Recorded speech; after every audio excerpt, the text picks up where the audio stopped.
Good morning or good afternoon, everyone, depending on where you're joining us from, and welcome to today's webinar. My name is Eugenia, and I'll be your host. It's our pleasure to have Veolia Water Technologies with us today, who will be presenting this webinar titled Advanced Solutions for PIE and Hydrocarbon Solvent Removal in Pharmaceutical Wastewater. Let me introduce our esteemed guest speakers for today. Luca Pigat, Business Developer and Sales, Pharmaceutical Market. Giovanni Silvestri, Sales Director, EVA-led Evaporation Technologies. Jeroen Boom, Sales Director, MPP and TIPP Technologies. And Tomasz Konieczny, Business Development Manager, Anox Coldness. Now I'll provide some housekeeping information before we start. First of all, I would like to welcome you to our webinar platform On24. You will notice that this webinar is browser-based, so if you disconnect for any reason, please just click on the link that you received via email to rejoin the session. During today's event, there will be plenty of time to ask questions to our speakers. You can do that via the questions widget. Just type your question in this box and click submit. We will allocate some time at the end of the session to answer questions or any thoughts that you may have. We're having 3 short polling questions today, and you can vote simply by selecting the answers relevant to you. We would also like to invite you to fill out a short survey at the end of the webinar.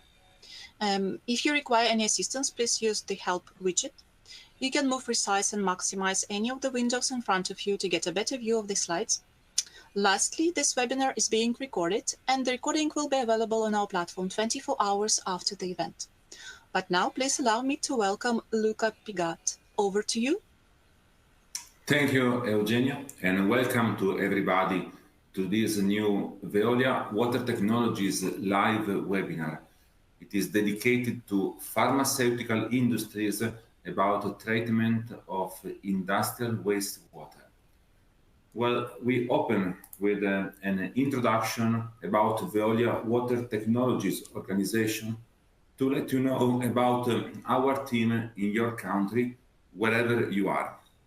As the focus are pharmaceutical industries, we are gonna hit the mark today with the solution of challenges that you need in your site for your facility. Well, today we focus on 3 main technologies for the wastewater treatment. It's about evaporation, separation of contaminants by boiling point. It's about also hydrocarbon solvent extraction, it's typical for API synthesis, and the biological treatment of streams with also ozone or advanced oxidation process. Well, beside me today, you have the opportunity to be in direct contact with our main specialist of each one of our technologies. As Eugenia said, from Italy, Giovanni Silvestri, it is director for the Evaporation Technologies. And from Netherlands, Mr. Jeroen Boom, about the hydrocarbon solvent extraction, and from Sweden, Mr. Tomasz Konieczny, about biological treatment with also after ozone process oxidation. In total, around the world, we have a 38 production sites, and where we manufacture and execute the factory acceptance test of our equipment for our technologies. Mainly close to the production site, there are also our laboratories, that are the center for the innovation on technologies, but also where we can execute the pilot test on your samples of wastewater to confirm the performances of our solution, of our technologies, well before the CapEx or the mobile solution inside. And in each country, we operate with our local business unit.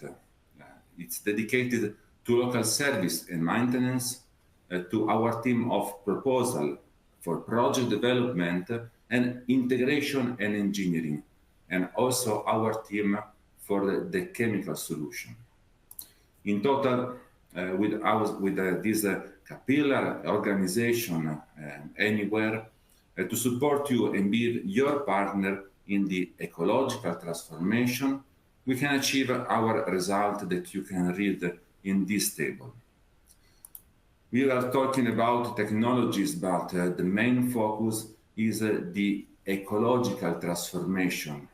I mean that it means that also for the pharmaceutical industries, this is our mission to identify the right technologies, in the right application to drive you into this ecological respect to the environment. Well, now, after this introduction, it's time to jump inside the specific issues for the pharmaceutical industries. First, I consider that it's useful to set a common basic concept.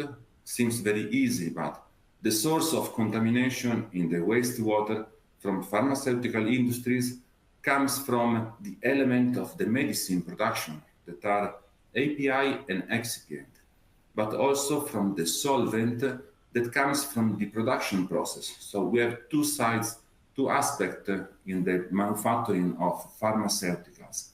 And on the other side, at the end of the pipe, these pollutants can create contaminated streams that go directly to the drain, in some cases like injectable manufacturing site for sterile production, where the concentration are very, very low and the volume of the stream of the water are huge. Or the stream goes to the in situ wastewater plant, upstream the main drain with several different technologies. And if the contamination is very high, the stream cannot go into the drain or to a local treatment. So we will speak about collecting the drain into tanks to be treated in outsourced by third parties or with our technologies to improve this situation. The final destination of the stream, the contaminated stream, so it is based on the concentration of the pollutant. There are also, a part of the technologies, there are also some guidelines, some normative that define the limit of concentration of these pollutants in the drain. So I just use this webinar also to have a quick check with you about the status of guidelines, because there are some of them that was edited in February, few weeks ago. Well, in the title of this webinar, we were talking about PIE, P-I-E. It means active pharmaceutical ingredients in the environment. So we will talk about API or PIE in the same way. Then as a second, it's about the solvent. Solvent, it is useful to have a small list of why solvent and where they are used. Solvents are used in the reaction of the media, in the synthesis of the active ingredient, or after to separate the active ingredient from the residual. And at the end, for the cleaning of equipment, so there is additional solvent added for the cleaning of the tools used in the production of pharmaceutical. Well, just in summaries, few check of the normative. In pharmaceutical, the drain is more peculiar situation because there are active ingredients. Some of them are dangerous, others are not. So a few weeks ago, it was edited the last watch list. A watch list is the list of ingredients that are considered critical for the environment. We will see later the list that can be interest for us today. Then second very important directive is the 2024-3019 that speak about after the industries, after your drain, your main drain, what happened to the local consortium or municipal wastewater plant. If there are cases of pollutant that the municipal consortium plant cannot treat, it comes that if there is any upgrade of the plant needed, it could be charged to you, to your industries, as who make contamination pay. This is the principle, the new principle introduced. Well, how to support this? When you create a new medicine, or in the medicine that are already in production, always to get the authorization to introduce this medicine in the market, it is that there is an environmental risk assessment document. It is an analysis about any kind of medicine to evaluate the impact of the use by human of the medicine in the environment. Well, it is a description of the use of medicine, but however, it describes the element, how the element of the medicine can contaminate the environment. So and it is done before the industrialization of the medicine. So it's a very useful document. It is the first analytical laboratory document that can also support the design of the wastewater treatment plant to avoid decontamination. And in a similar situation about the solvent, there is this normative, the ICH Q3 revision 9, that is a classification of the solvent used in the pharmaceutical industries based on the risk for the health. In the same way, it is a focus on the use of the solvent, about residual to avoid in the medicine, but it is a classification of solvent useful also for the plant of treatment. This is a list of the active ingredients that are in the list of February, in the watch list. Now, just to give you an example of how our team in Veolia can support you, which are the specific skill and know-how that we can share with you. We can take one, for example, in the clenbazole, exactly this one. It is simply an antimycotic. It means that, so the first issue is why it is critical for the environment. It works on the cellular permeability of the fungi. This creates an unbalanced situation of pH and malfunction of the nutrient. So this kill the fungi. In the same way, it can be very dangerous in the environment because it will create troubles also in other kinds of fungi that are not dangerous. So this is easy to understand why we have to protect the environment from any residual of the active ingredient in this case. But as it is active ingredient produced by synthesis, of course, there is something more to consider in the residual water. It's about the solvent. Chemical synthesis uses solvent, so we need also to take care of residual of solvent. This to let you know that when customer from pharmaceutical call us, we already know about all the context, the situation in these industries. Can be API or compounding, manufacturing. So we have already a complete idea about your need and situation of critical contamination in your wastewater.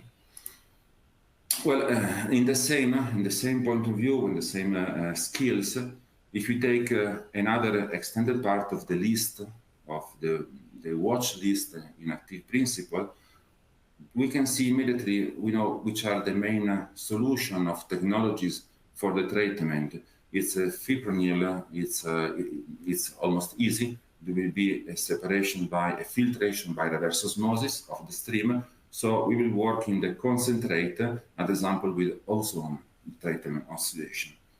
In the case of metformin, both ozone and evaporation can work.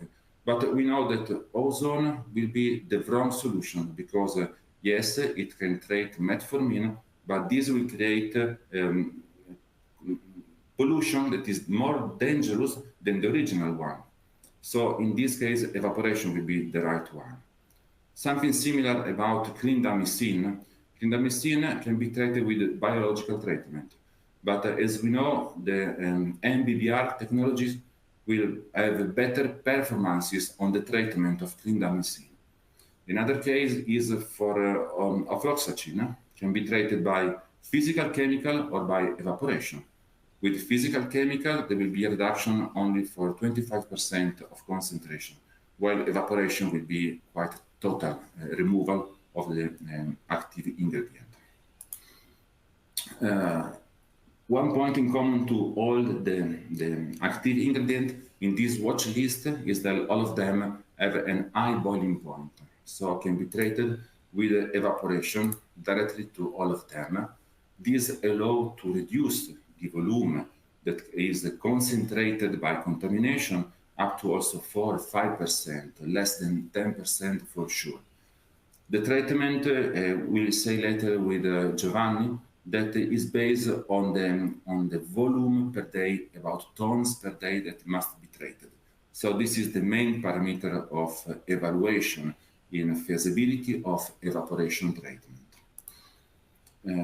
Last point is about the solvent. Solvent give us the opportunity to introduce another very concept in the design of the treatment plant. It is about the segregation. This case, this diagram is diagram of the synthesis of active ingredient. So in this point, we see each, which are the point in which the process, the production process, contaminate the wastewater stream at the end. So in many cases, in the treatment of the wastewater, adopting the concept of segregation where possible allow us to treat a low volume of water with higher concentration of contaminant. And this can solve a better design of the plant and so reduce the capex and have a higher result of performances of the plant. So on this point, I will close my introduction that to introduce that when we are thinking about wastewater treatment, is not only to worry about the capex condition, the capex investment by the company. We have several solutions, most of all in all technologies we have, in which biological, physical, chemical, evaporation, solvent separation, all of them are available in a containerized unit, in mobile. It's a sort of mobile water service where we can have in a quick time of delivery, and for a rental period, the unit, it works as a plug and play for evaporation or for solvent recovery, the same for biological, or we can create different sections in series to complete the treatment. So I thank you for this. It was my introduction to focus all our technologies with the aim to the pharmaceutical industries. So now it's time to go more deeply in each one, and I leave the floor to Mr. Giovanni Silvestri that will introduce us about the evaporation technology for the wastewater. Thank you. Thank you, Luca. Thank you to everyone for giving us the post-product technology. Just a few words about our company. We are located in a wonderful place in the northeast area of Italy with more than 45 years of experience. Indeed, our company was founded in 1978 and joined the group Veolia in 1999. Here in the plant, we are 80 people with 3 our own technologies. And we are proud to say that we are the only manufacturer in the world that can offer to the customer the complete range of evaporation technologies. We have already installed about 4,000 installations all over the world, and the production capacity is in the range between 120 to 140 units per year. What is evaporation? Evaporation is the natural phenomenon to separate the water from the pollutant compounds. So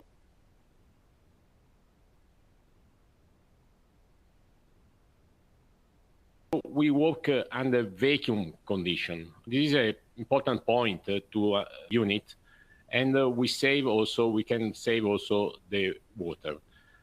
The vacuum evaporator are used mainly for concentrating the wastewater volumes. They are used also to remove the pollutant substances and to produce very high quality and reusable distillate, and to reach the zero liquid discharge goal. Basically, from 100% of feeding water, we produce 2 different streams. One is the majority of the inlet volume, 90-95%, into the plant for secondary uses or discharged to the sewage. And the remaining part, 5% concentrate to be disposed of. Evaporators are used in several industrial applications, starting from food and beverage, chemical, power, health and care, mechanical and surface treatment, mining, primary metals, biogas, biofuels, and many other industrial applications. But in the healthcare, we are very strong and we can treat wastewater coming from the fine chemicals production, detergent production, creams and liquid production, laboratories, and also we work together with the engineering company to deliver a complete solution to the customer. In the healthcare specifically, we work with active ingredients, vaccines, generics, biotech, animal health. We work in detergent manufacturers, so with wastewater coming from shampoos production and soap production, but also with cream and liquid and laboratories, like we will see later on in some case study that we will show you today. Which are the main drivers for the application of the Evaled into your company? So as Luca anticipated, we have to meet, the customer need to meet the next legislation, like pollution, endocrine disruptors, chemicals, API. Also for replacement and upgrade of existing treatment plant that can be obsolete. For reach the target of the green manufacturing. For cost reduction, of course. Instead of outsourcing multi-utilities, we can use the evaporator to concentrate and reuse the water instead of disposing all. And also to reach sustainable development goals.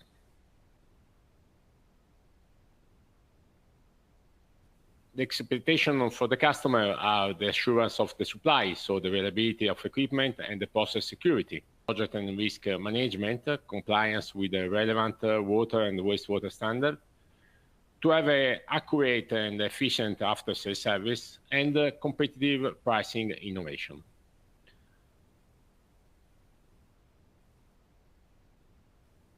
Matrix for the pharmaceutical industry, where we have identified the main stream of wastewater and which are the main parameters to be monitored, and the average flow rate. Thanks to this, we can immediately select which is the suitable solution for the treatment requirement.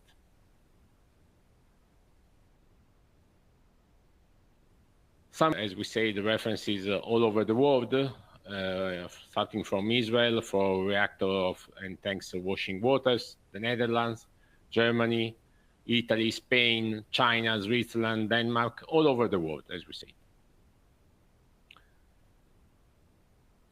Let's talk about a little bit more about the evaporation technology. As we said, we are the only manufacturer in the world that can deliver to the customer the complete range of evaporation technology. Starting from the PC by heat pump, like the refrigerator of your apartment, it's a green technology using only electrical energy. We have two versions with the forced circulation and scraper solution to achieve a concentration factor. The same is for the AC type, powered by thermal energy instead, hot and cold water. We have also forced circulation and scrapered evaporator to reach up to 80% of dryness into the concentrated water. And finally, the mechanical vapor recompression. This unit is very high efficient in terms of energy consumption, less than 45 kilowatt-hour per ton of distillate produced, and it is powered by only electrical energy again. As you can see, we have a wide range of capacity, starting from 150 liters per day up to 120 tons per day. The unit can be placed in parallel in order to increase the volume to be treated, the volume capacity to be treated, or in series in order to increase the concentration factor. As we can see from the table here, we have for small capacity are with the technology heat pump. For larger volume, we go for MBR evaporator. This is because we have, thanks to the fact that we have the whole technology in our portfolio, we have understood that there is a sort of break-even point in around 12 tons per day of capacity. Lower than this is more convenient to go for the PC type evaporator, which I would like to remember is using a very high vacuum effect with a boiling point around 45 degrees. But for larger capacity, it's better to go for the MVR solution or AC solution in case there are utilities available on the site. The PC type, the main feature are the low boiling point, as we said, about 45 degrees. Ideal for heat sensing. They can produce very good quality of distillate and typically can be used or comply with it.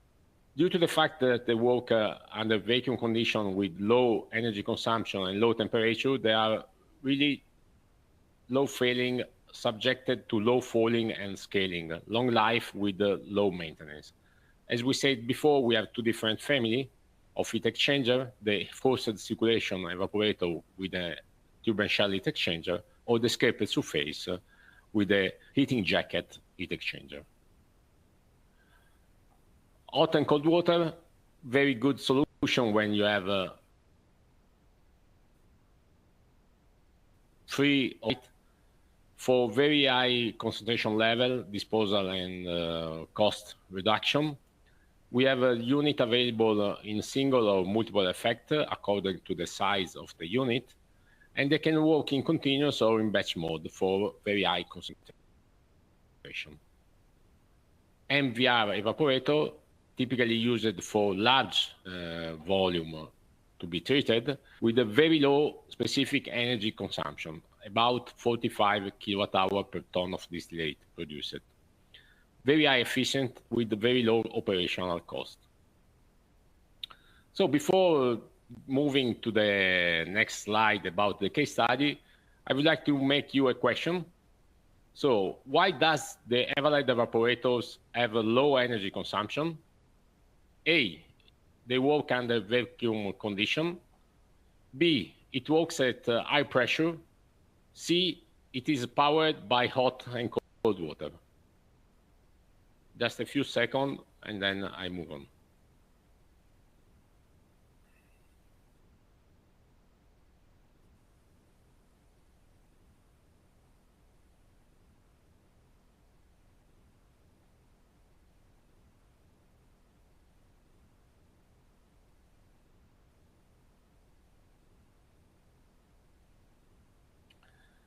So, the most of you were paying attention. So 65%, the right answer, it works under vacuum.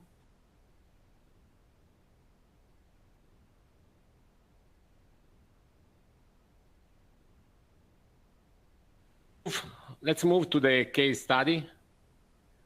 Maybe you can find them very interesting. Starting from this one, it's a multinational company present at a global level in 84 countries all over the world. The production is focused on drugs dedicated mainly in 5 fields: women health, respiratory disease, pain, cough, cold, and the central nervous system. The customer want to remove the active ingredients like ibuprofen coming from the equipment washing.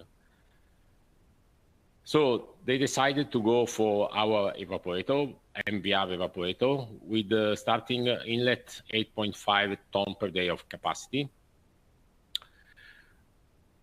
We produce 8.1 ton per day of distillate with the API reduction higher than 99% and only 0.4 ton per day of concentrate to be disposed of. The distillate was so good that they can discharge directly to the sewage. The reduction of the API is proved by the customer because, as Luca said, we can do bench tests, we can do pilot tests but typically we don't have the method to measure the API. So what we do is to give back to the customer the distillate sample, and they check the API so they can certify that the results are acceptable or not for them. So the solution achieved a reduction of the active ingredient higher than 99% with a yield of 95%, with it means a concentration factor of 20 times.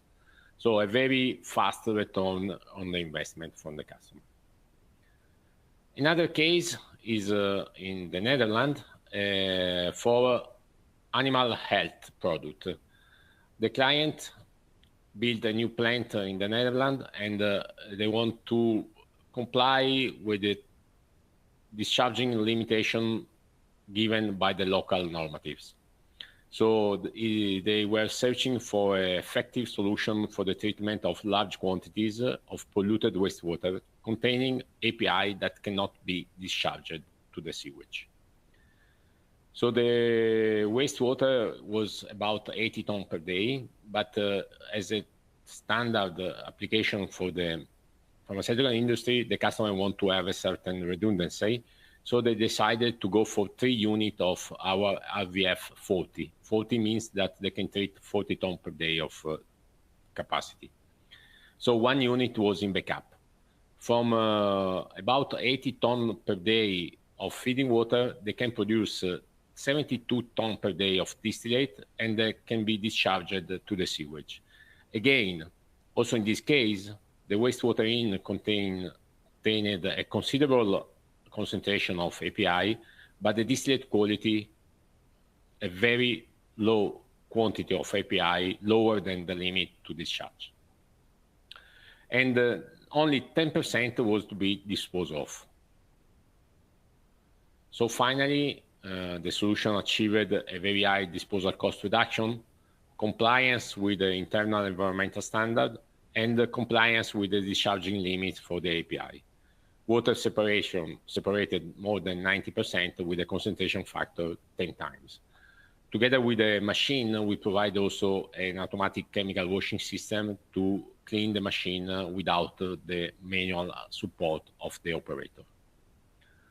Last case study is for the type 5 chemical waste. So it's hazardous waste that has to be typically sent to incineration. This is a customer, it's a public hospital in Spain. And like any other hospital, they produce effluent classified as type 5 chemical waste that typically has to be managed by an authorized company. So they want to reduce the cost for disposal, and that's why they decide to use our vacuum evaporator after several tests done by bench tests in laboratory and pilot tests at the site. So the volume was not very high, only 250 liters, but very, very expensive for them to dispose of. So thanks to our evaporation, they reduced the cost by 90%.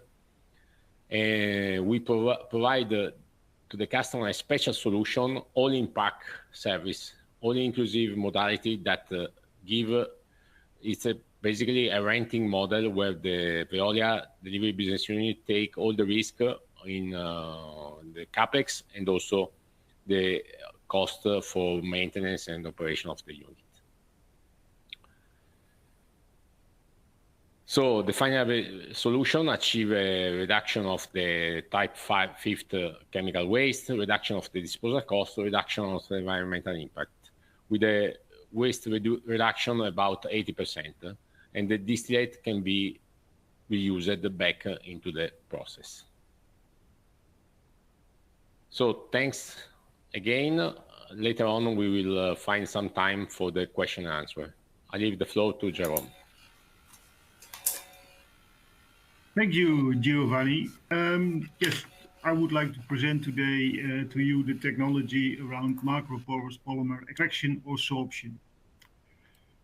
So we use this technology to remove hydrocarbons, solvents, or organics, whatever you call it, but we remove it from wastewater. And we always distinguish between two types: the dissolved ones, that is resulting in a clear solution, like you have your alcohol in your vodka, it's clearly visible.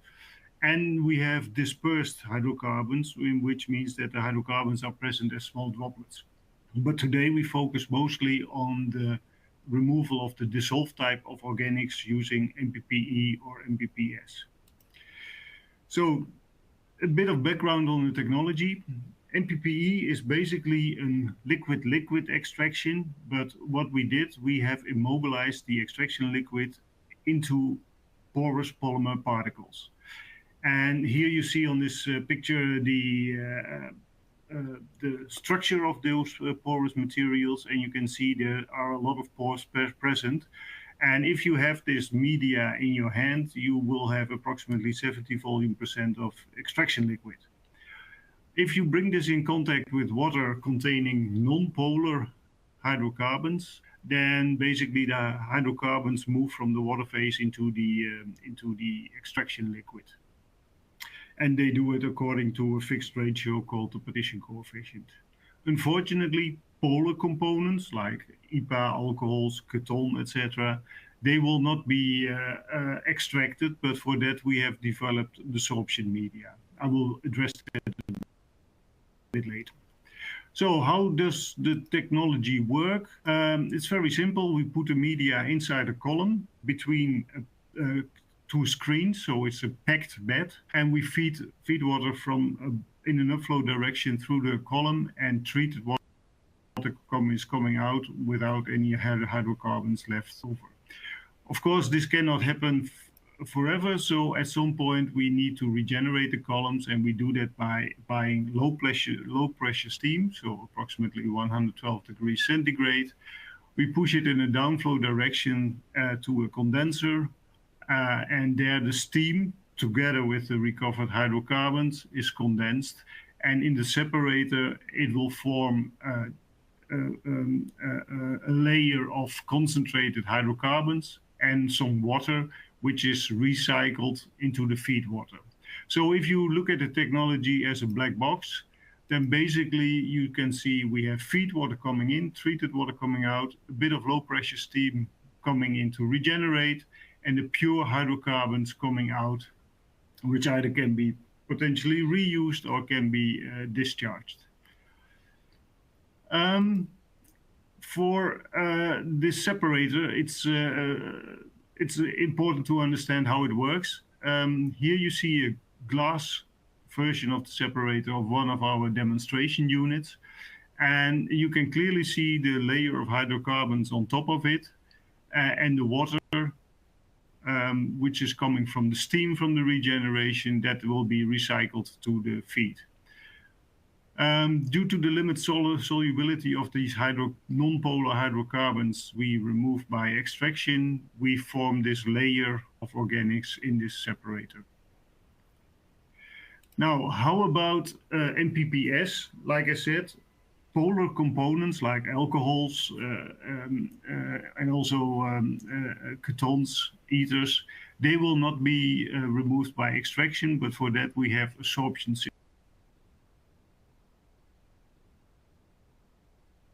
system.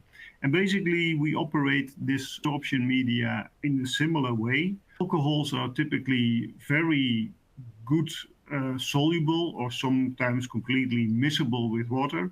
So you don't have, let's say, in the concentrator, in the separator, you don't have the separation of the organic from the water. So that means that if we apply MPPS, we typically have to discharge or export the complete content of the separator vessel. Still, if we do that, we have, let's say, an increased concentration in this regenerant stream, and typically a concentration factor we reach is somewhere between 20 and 200. The actual concentration factor depends on how much of the hydrocarbon or the solvent is present in the feed water.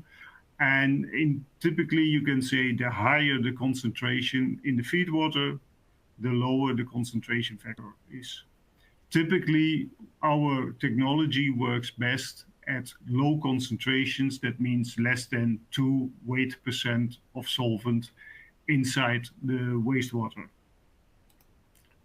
Now, let me discuss 2 case studies. First, one case study for the extraction technology. What you see here is a unit that removes toluene from wastewater. The client, located in Scandinavia, they have a process in which they produce their active ingredient by fermentation broth.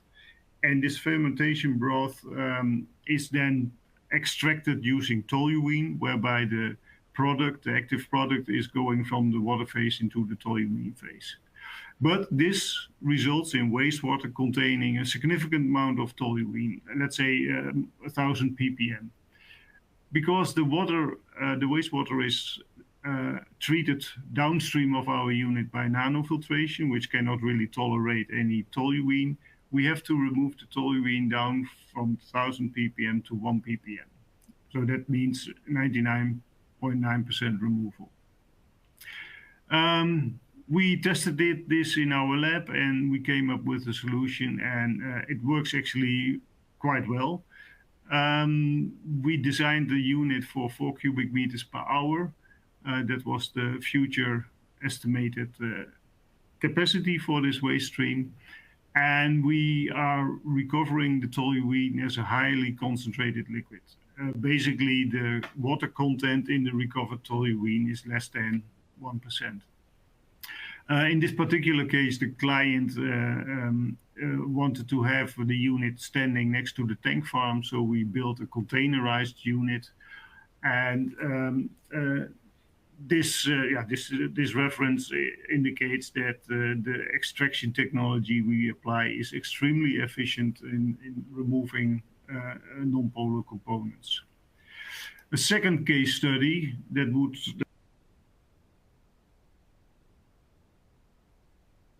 concerns the removal of an isopropyl alcohol. And this waste stream is coming from a client in Ireland that uses IPA to wash their products in order to make them clean and after then to dry them. In this particular case, the wastewater contains approximately 12,500 ppm or 1.25 weight% of IPA in water. And before we came on site, the client was trucking this wastewater from Ireland to the Netherlands. You can imagine that it's fairly costly to do that, but also it involves a lot of logistics and associated risks. So they asked us for a solution, and we put a test unit on site. That's the container you see on the picture. And we started to treat this wastewater.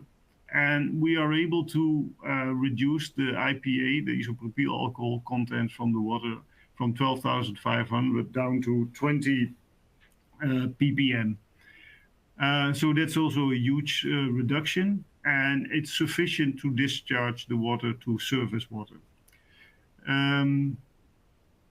Of course, we are collecting the IPA in a concentrated stream. Again, contrary to non-polar solvents, we don't get pure IPA, but we get an IPA concentration of approximately 25 to 30%.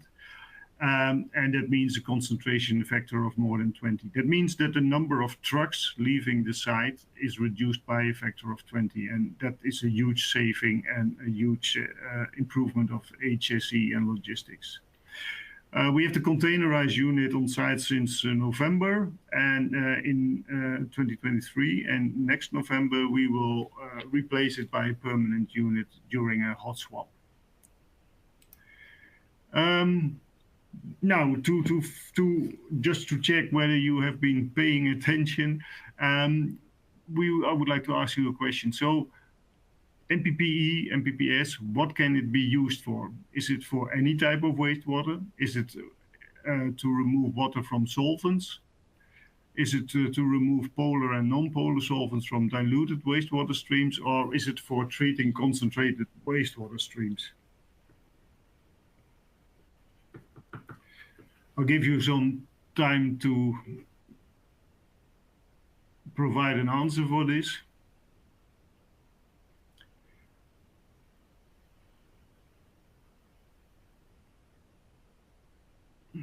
I guess you have entered your answer right now, so let's go to it. And yeah, most of you have been indeed given the right answer. It's to remove polar and non-polar solvents from diluted wastewater streams. Unfortunately, removing water from solvents cannot be done, even not with a different type of media. So for that, we need to find other solutions. Then a quick slide on the product we have been developing with in mind the pharmaceutical industry, which is the compact unit. It is a capacity of up to 3,000 liters per hour. It can be operated with both the adsorption and extraction media, so it can be applied for polar and non-polar solvents. Again, based on high removal rates, it's fully ATEX Zone 2 compliant, and it's a plug and play. Here you see a picture of I also want to stress out, as Luca already indicated, this unit is also available in Veolia's mobile fleet. Finally, we always send our units with a PGS contract, which means that we basically make sure that the media is always in the right conditions to perform according to the contract, and we replace it whenever it's necessary, and including some services, which is all included in a single process guarantee and service contract. Thank you for your attention, and I want to give the floor now to Thomas, who will tell more about biological treatment. Thank you, Jerome.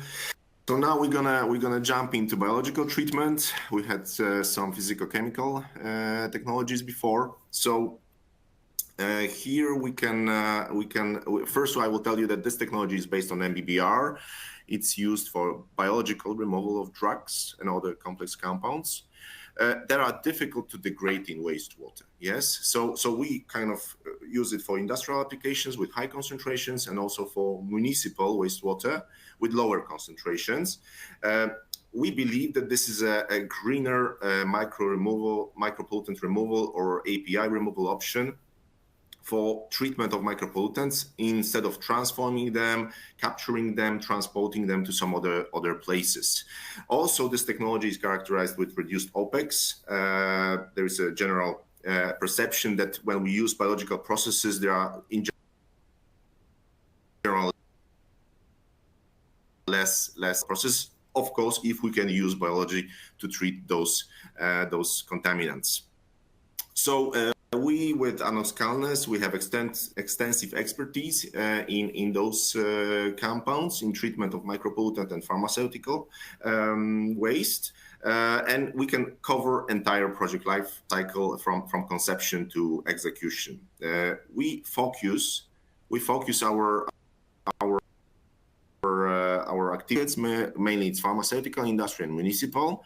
We can use eXeno, which is purely biological process for removal of contaminants, or eXeno 03, which is combination of biology and oxidation with ozone for industries. And here we can say that we have more than 35 years of experience and more than 25 full-scale references worldwide for this. For municipal wastewater, this application is mainly O3 and MBBR for OTP, ozone transformation products removal, which is called eXeno 03. And this is for quaternary treatment of micropollutants to meet new urban wastewater treatment directive requirements. We have 2 such on the world. Also, as I said, we can cover full life cycle of the process. I would like to emphasize that usually we do extensive piloting and bench scale testing in our lab in Lund, in Sweden, where we can test concepts, we can test the process is scalable, and we can start from the small scale and then introduce it to the big scale. So we know from the very beginning that applied processes, applied combination of tanks, reactors will deliver the right performance that we are looking for. And all this, of course, is supported with specialists, process support. We have very, very strong knowledge and expertise in-house. What are the basics of MBBR biofilm-based technology? So as you can see here, we have reactor. Reactor is equipped with some equipment like aeration grid, carriers, of course, the MBBR, moving bed biofilm reactor component, main component, and sieves which are keeping those carriers in the reactors. Sometimes you have mixers also in the tank if you are willing to have anoxic conditions. So this technology is characterized with compact footprint. It's small. It's very robust and stable when it comes to performance, meaning that the process takes place in a biofilm, which delivers this robustness and stability. It's also minimal to no effort required when it comes to maintenance because of the equipment, simple aeration grid, cores, bubble, simple sieves, simple technology to introduced. Also, upstream and downstream processes can be adapted, let's say, to the system we provide. And also we can adapt to future conditions. We can expand capacity, for example, by adding more carriers to the tanks in the future if we believe more stringent requirements will be applied. So the principles of biofilm treatment are that we have carriers inside with which deliver kind of protected surface. On the protected surface, microorganisms ranging from bacteria and micro animals are established and kept in motion by air injection or by my mixers in anoxic systems. And then due to the motion, contaminants are transported to the biofilm and digested consumed by those microorganisms. So what is the advantage of treatment, the wastewater from pharma industries with a biofilm? We observed that MBBR biofilms improve biodegradation of medium and difficult degradable compounds. So we have made some studies. We also saw it on a full-scale references, so full-scale plants that we had. But here on the right, you can see a graph where it's visible that biofilm systems like MBBR or HIBAS, which is integrated fixed film and activated sludge together, are much better when it comes to medium degradable compounds or difficult degradable compounds compared to classic activated sludge. Yes, those removal of such products like ketoprofen, for example, which is medium degradable compound, is much better in HIBAS or in the MBBR. And also, let's say, diclofenac as difficult degradable compound, the removal is higher. And this all thanks to cell or biomass retention time on carriers is much longer than on classic activated sludge. Therefore, specialized biomass can be developed. Also, there is another feature of biofilm, which is that it can deliver increased capacity when it comes to toxic and shock conditions, adaptability, let's say resistance. Bacteria are in biofilm, meaning that they are protected by external layers of biofilm. So eventually, with some toxic shocks, they will be protected inside and the process will be able to recover quickly. So the whole concept of biological treatment relies on reactors in series, where we create conditions in each of those steps to favorize growth and of specialized organisms that will treat targeted pollution to required levels. We can talk about 2 reactors, 3 reactors, 6 reactors, whatever. We adapt the number of reactors and eventually recirculations and eventually processes upstream and downstream in order to achieve right goals. And all this, what happens is we have microbial specialization in those tanks. We have specific bacteria that can remove specific compounds in each of those steps. Another combination is that we can combine biology with ozone treatment, oxidative processes. In this situation, we have oxidative processes upstream and which is ozone. This is adding ozone, let's say, to wastewater. And then downstream we have MBBR, anoxacanless MBBR, for polishing of ozone transformation products. In this combination, we have Ozonia ozone generators combined with anoxacanless MBBR technology downstream, just in order to improve the treatment. This is good for APIs, for example. I will show you later the reference. So what is the MBBR component? As you can see on the picture here, is pretty simple. We have sieves We have carriers inside, we have mixer, and we have optional aeration grid and optional mixer. Yes, if we have aeration grid, probably we don't require mixer. We can adapt, in fact, to certain conditions. You can see that this is compact. You can see it's simple, so maintenance is going to be simple. And we also OTBs we can achieve in the step after ozone step. And here, on the next slide, I'm going to show you results from Warburg plant, where it was studied by external researcher. What is performance of MBBR stage following the, in general, the transformation rate or treatment rate of ozone-produced transformation products was 95%. So 95% of newly formed peaks, substances, compounds were reduced down to 11 for 241 new ones were reduced down to 11. So there was an excellent removal of OTPs. And also what is important here, we have degradation, not transportation, meaning that we degrade everything, treat everything in situ. We don't capture, we don't adsorb, we don't want to treat it somewhere else. We treat it in place. And one of our references is API producer in France, where the challenge was hard COD, color and micropollutants. Here in objectives, you can see they wanted to have COD less than 300, remove some micropollutants, and remove toxicity. And the process proposed was Ozonia ozone generators upstream from Ozone MBBR tanks, and this was followed with Hydrotech disk filters. So this application is already installed in France. The results were achieved. Then the next one is just to show you one historical reference, which we are really proud of in Anokskalnes. This is AstraZeneca in Sweden. But the problem here was a toxicity. Yes, none of other technologies that were tested, other than MBBR, were in fact able to treat the water because of toxicity. In this situation, extensive R&D project was started in 1992.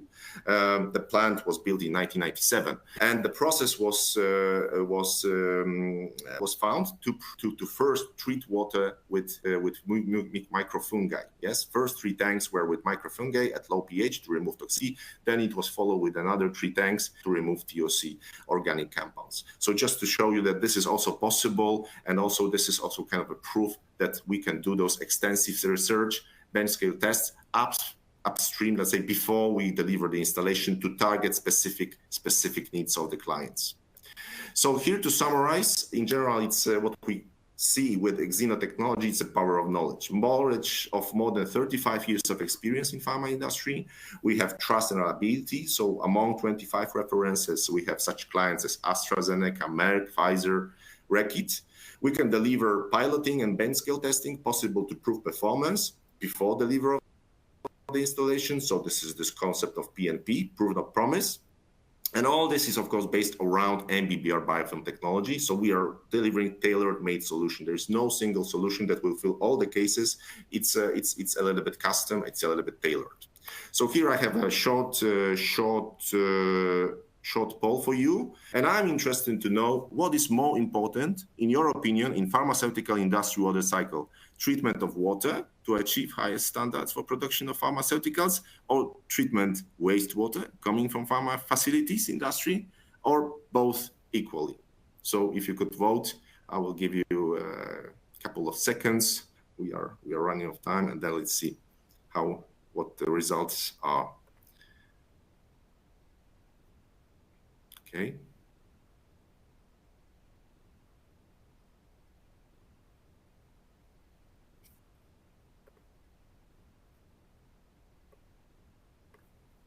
Yeah. Okay. Yes, exactly. I wanted exactly to see this because very often I see that water is the most important and wastewater is not important.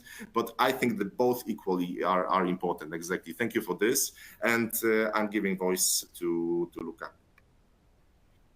Thank you to everybody of our team and people that meanwhile was writing to us some questions to answer. We can say that Tomasz, you can answer to this question we received about how long can the startup of a plant with eXeno ozone technologies last? Sure. I can take, of course. I mean, it's a biological process, you know. So it can take several weeks to several months. It depends on what type of process we are establishing. If it's a simple carbon removal, which is COD, let's call it like this, and then it's going to be pretty simple. We're going to be pretty fast. If we are looking for some specific bacteria to grow, then it can take more time to establish the process. Thank you.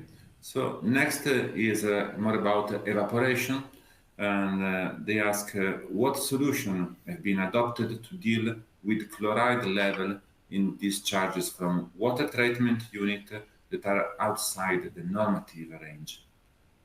To Giovanni. Thank you, Luca. Yes, I can take it. Basically, the evaporation technology is a very good and effective solution for the removal of the chloride, for the concentration of the chloride. As we say, the evaporation works on the principle of boiling the water. So whatever has a boiling point higher than the water remains to the concentrate. The chloride has typically a boiling point very high. So we normally discharge the distillate with a content of chloride lower than, depends on the case, but let's say generally lower than 50 ppm. So lower than the limit for discharging. Okay. Thank you, Giovanni. Then one question is about the pharmaceutical industry is very concerned about the impact of the urban wastewater treatment directive, the one from December. Although not directly addressed by the directive, do you expect that water utilities authorities will also impose limit on the discharge from manufacturing site of micropollutant? Well, about limit, exact limit in the discharge for each single pollutant, I saw more detail in FDA. So for the US market, in European there is the list of watch list of pollutants. Of course, yes, we confirm that there are more activities of monitoring by the authorities in the mainstream of wastewater. For single active ingredient is more difficult due to the method of analysis that sometimes not so easy to execute, but mainly based on toxicity of the water. Well, however, you have seen that we have a wide range of database of evaluation of technologies and criteria for each single active ingredient and solvent. So we can check together on specific case for that. Then I remember we have one more. Yes, you're already asking, and we thank you a lot for a specific webinar about how we manage the preliminary assessment phase before suggesting the right technologies. Yes, of course, it is the first is to see which information, which kind of production, which kind of contaminant, about solvent or active ingredient there are in your site. If you already have developed or the method of analysis is a great step, is the first step to drive it. And then to see the existing plant, how you are working, and if it needed only a sort of assessment of consultants to better drive the existing plant, as we are doing in some cases, or to adopt any upgrade or small control in the plant. And the efficiencies in the system in retaining APIs, it is always about the method and the method of analysis and the method of the main mapping each point of your plant from manufacturing to the wastewater treatment that we will follow to you in agreeing together. So, and then there are other yes, one more question for Jerome. Which kind of solvents we can reduce? Oh no, it's about biological treatment. Yeah, which kind of solvent we can reduce with the biological treatment? Okay, so probably it's to me. So definitely, yeah. So there is a wide range of solvents we can treat with biological treatment. I think the best is to you will reach us and tell us what kind of solvent you are looking for to treat, and we will check whether we have experience with this particular solvent in our references, or maybe we should do some particular bench scale testing in order to verify whether we can treat. But there is a lot of solvents, organic solvents, that we can treat with the biological treatment. Okay, thank you, Tomasz. Then there is a question about the solvent recovery. It is for Jerome. What are the life cycle of your technologies expected? Well, that depends a lot, of course, on specific circumstances, but we have, let's say, units operating at around €5 per cubic meter for, let's say, larger scale applications. Obviously, when the streams are much smaller, then the capex influence becomes much larger and the prices go up. So it's quite a specific question, but if people contact us and send us their details, then we can make a quick budget note, including OPEX cost as well. So then we can calculate the life cycle cost for that particular case. Okay, thank you. Then, do you have time for? We have time for more questions, or please, with Eugenia, can you confirm? Yeah, hello. Yeah, the webinar is concluded now. So I would like to thank everyone for joining us today.